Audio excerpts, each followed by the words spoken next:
Assalamualaikum warahmatullahi wabarakatuh. Perkenalkan, di sini saya akan menjelaskan materi mengenai interpersonal skill.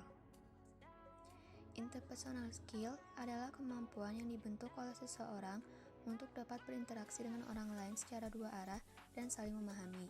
Kemampuan interpersonal skill ini dibagi dalam beberapa elemen, yaitu sikap, kepribadian, kemampuan dan keterampilan komunikasi, nilai-nilai yang dianut dari seseorang yang mengacu pada cara orang tersebut berpikir, bertindak, serta empati.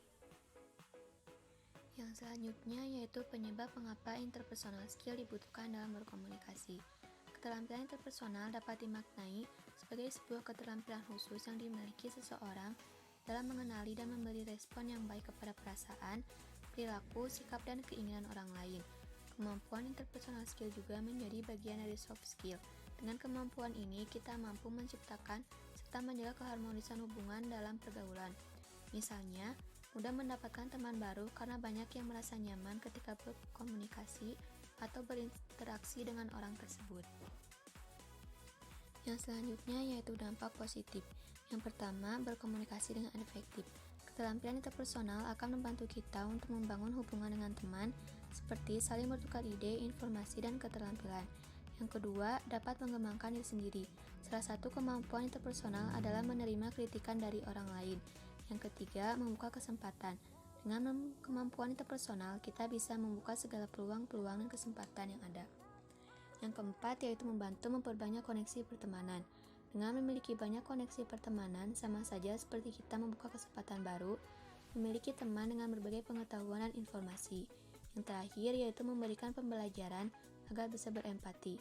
Salah satu kemampuan dari interpersonal skill adalah kemampuan mendengarkan dengan baik. Yang selanjutnya yaitu aspek-aspek. Yang pertama ada aspek kemampuan berinisiatif. Kemampuan ini merupakan usaha untuk memulai atau memperluas interaksi dalam melakukan hubungan dengan orang lain maupun lingkungan sosial yang lebih besar. Dijelaskan juga ada beberapa bentuk yang mencerminkan adanya kemampuan berinisiatif dalam hubungan interpersonal. Yang kedua yaitu kemampuan bersikap terbuka atau self-disclosure.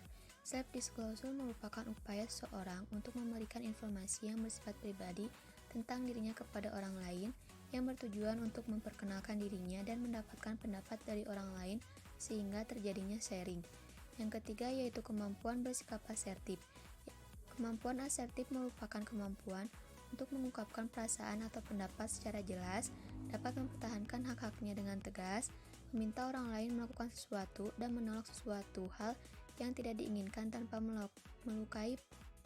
Yang keempat yaitu kemampuan memberikan dukungan emosional. Dukungan emosional merupakan sikap di mana seseorang mampu menenangkan dan memberikan rasa nyaman kepada orang lain ketika orang tersebut dalam keadaan tertekan atau bermasalah. Yang kelima yaitu kemampuan mengatasi konflik. Konflik merupakan situasi yang ditandai oleh adanya tindakan salah satu pihak yang menghalangi, menghambat, atau mengganggu pihak lain.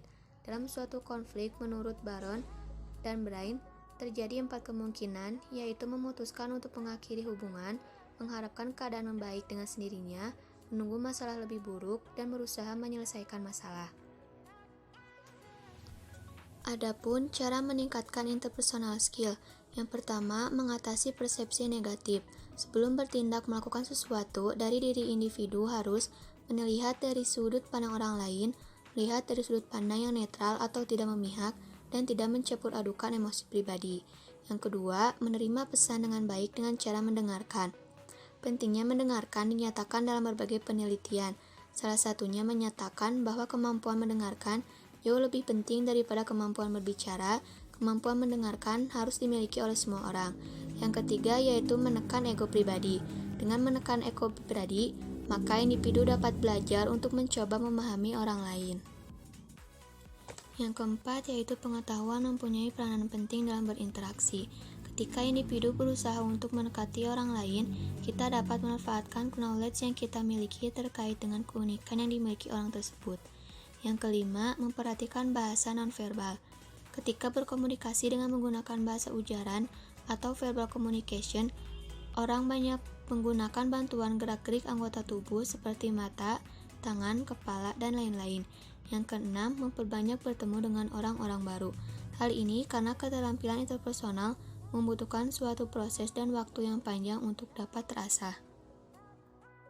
Yang ketujuh yaitu judgment. Ketika judgment sudah ada, maka individu punya persepsi dan kesan mengenai orang lain yang mungkin negatif. Oleh karena itu, jangan biarkan judgment menahan individu untuk memulai komunikasi. Yang kedelapan, open-minded. Belajarlah untuk menerima dan menghargai pendapat orang lain, jangan langsung menolak dengan keras knowledge baru yang berbeda dengan pengetahuan yang dimiliki. Yang kesembilan yaitu empati. Empati adalah sikap di mana individu dapat menempatkan diri seolah-olah berada di posisi lawan bicara. Yang ke-10 yaitu menghadapi konflik. Keterampilan interpersonal diuji ketika terjadi konflik. Seseorang dapat menjadi mediator dari pihak-pihak yang berkonflik tersebut. Sekian penjelasan materi dari saya. Mohon maaf bila ada salah kata. Wassalamualaikum warahmatullahi wabarakatuh.